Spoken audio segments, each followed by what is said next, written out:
What's here on Tyler's Bag on the Retro Reviews here on Tyler's Retro Reviews with TNA Lockdown 2009. Yeah. We have one more review for the month of May, and then June's next.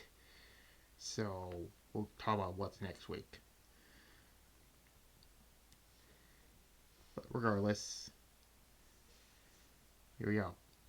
April 19th at the Lakers Center in Philadelphia, Pennsylvania. So the home place of ECW.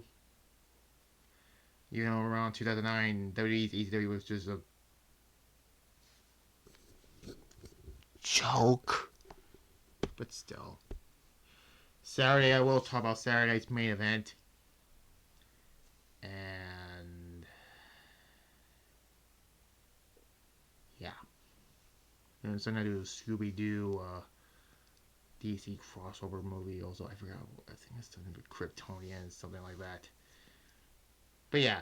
So 2 months ago, I did Destination X 2009. That had a plot twist between Mick Foley and Sting for this. So I'd say let's just wait until now. Sometime in there, which I did now. So there's that. But yeah.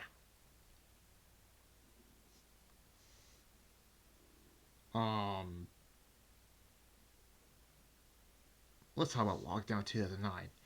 And then move on from there. Again, one month from now, you will see another Raw and SmackDown review. So there's that.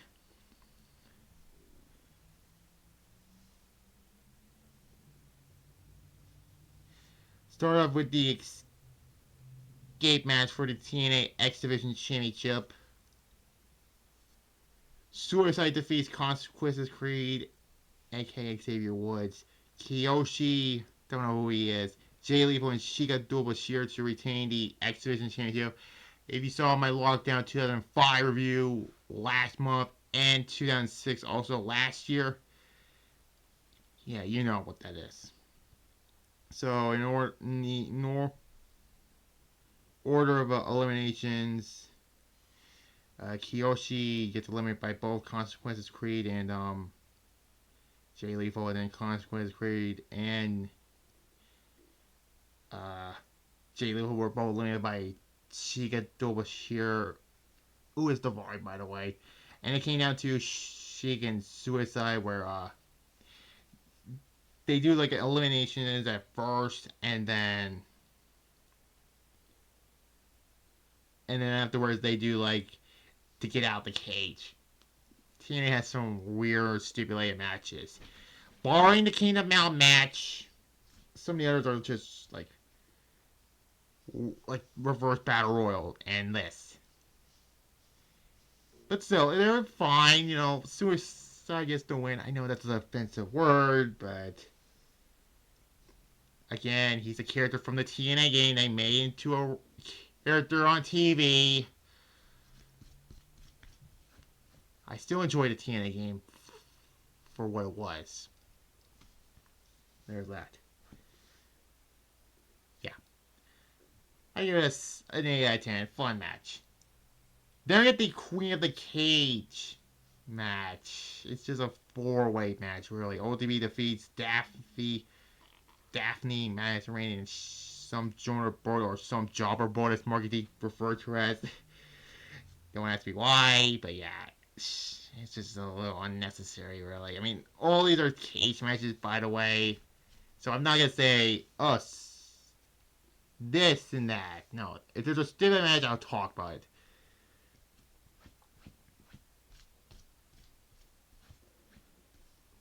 Whatever. 3 out of 10 I'll give it. Then we get for the IWGP Junior Tag Team Championships. Why are they doing on here? Who knows? Morrissey Machine Guns defeats LAX and No Limit. The most random third team in the match, really, to retain the belt.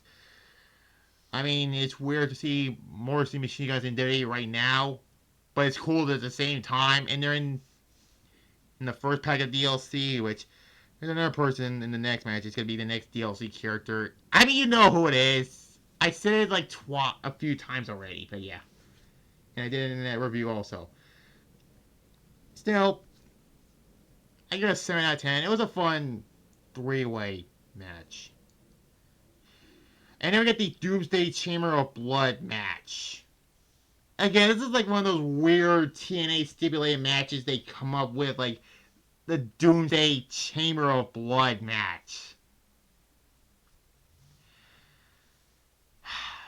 Matt Morgan defeats Abyss. I mean, 1 month from now, Abyss will be in 2K25. And that's the last time I'm going to say it, really. Because you obviously know that shocking reveal of those DLC characters. I never thought I'd see Abyss in a dirty game. Or New Jack, rather. But what do I know? Great Muda was in last year's game's DLC in the last pack. So what do I know? But Great Muda is a Hall of Famer, by the way. Yeah, this started the Abyss Dr. Steve feud. Yeah, we'll talk about that at some point. This was a fine match, but I don't like the idea of the Doomsday Chamber. The way you have to do it, you have to bust somebody open and then you have to pin the man. Lame. Like, still, I get a 6.5 for that.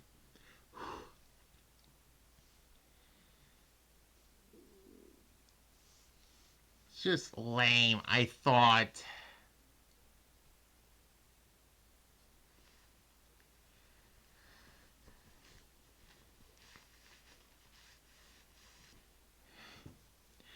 And then we have for the TNA Knockouts Championship. Angela Love defeats Awesome Kong and Taylor Wilde to win the title. It was better than the last one, but that's all I have to say, really. Awesome Kong lost her belt because she didn't get pinned and she got her hair tied up in the cage. Mostly dreadlocks, rather. A 4 out of 10, I'll give it. And then we got a Philadelphia street fight for both the TNA and IWGP tag titles.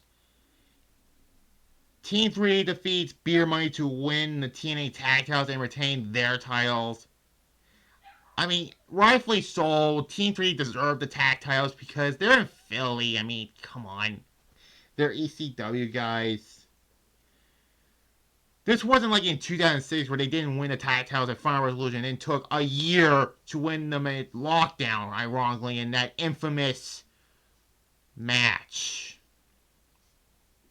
Which I will talk about that one some point next year.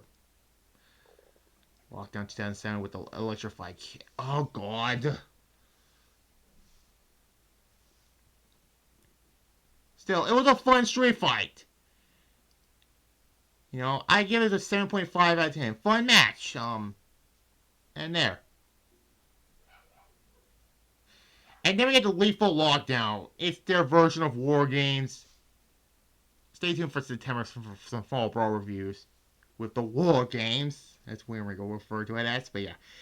Team Jarrett of Jeff Jarrett, Samoa Joe, AJ Styles, and Christopher Daniels defeats the Team Angle, which is the Main Event Mafia members. Kurt Angle, Booker T, Kevin Nash, and Scott Steiner.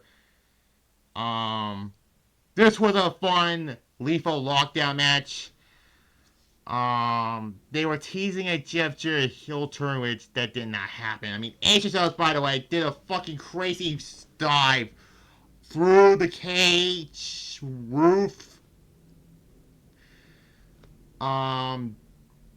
They were teasing a Jarrett heel turn, but then again, Jarrett hits Booker T with the guitar. And AJ Styles pins Booker T afterwards, you know. 9 out of 10, the best match on the show. And then afterwards, we saw the TNA debut of Bobby Lashley. That first one did not go well.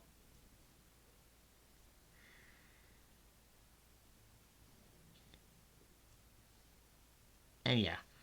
And then we get the main event for the TNA World Heavyweight Championship. I mean, one of the most baffling booking decisions that this company ever made. And that includes shit from Hogan's time there. Mick Foley defeats Sting to win the TNA World Heavyweight Championship. All the respect in the world for Mick Foley. He should not have been world champion in 2009. Hell, he shouldn't be in the ring in 2009. And I might do a Mick Foley TNA video for a future Dumpster Fires, because stay tuned on my main channel for $1 Million Mania.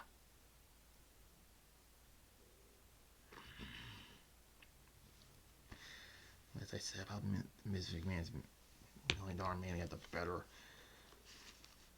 Like, Sting had a fine run as world champion. I mean, the main event Mafia thing, you know. But why the fuck did he have to, of all people he had to drop the title to, he drops it to fucking Mick Foley. Nothing against Mick Foley, you know. Love the guy, you know. Mankind, to me, is my favorite face of Foley. But he should not be in the ring in 2009. I mean, it's okay for him to do his stuff in 2004 and some point in 2006. Besides that Flair feud, which was kind of, it was not pretty to see them lock up in 2006.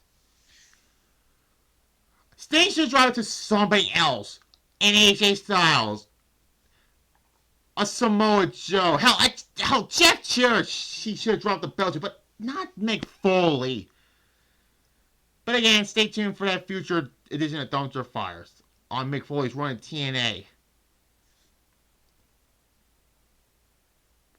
Still, I mean, it was a fine match, but the wrong man won, and in my opinion, Sting should have won and retained the world title here. A 7 out of 10 for the result of the finish.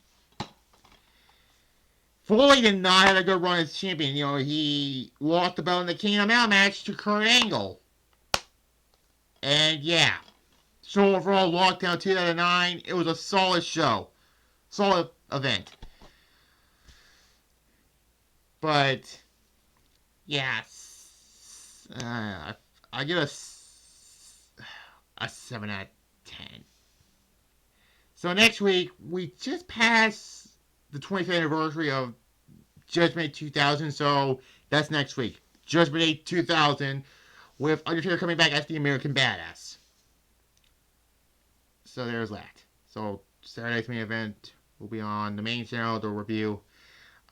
Probably pre-recorded because I want to save SummerSlam for a live review of that. With this new laptop, by the way, I got last month. So there's that. And then this Scooby-Doo crossover one. And then Tuesday will be that information $1 Million Mania from Vince McMahon in 2008. But that's on my main channel, so subscribe to the channel on that one also. And also like this video, comment below, subscribe to this channel right here, include the notification bell, and I'll see you next week for the Judgment Day 2000. Bye-bye.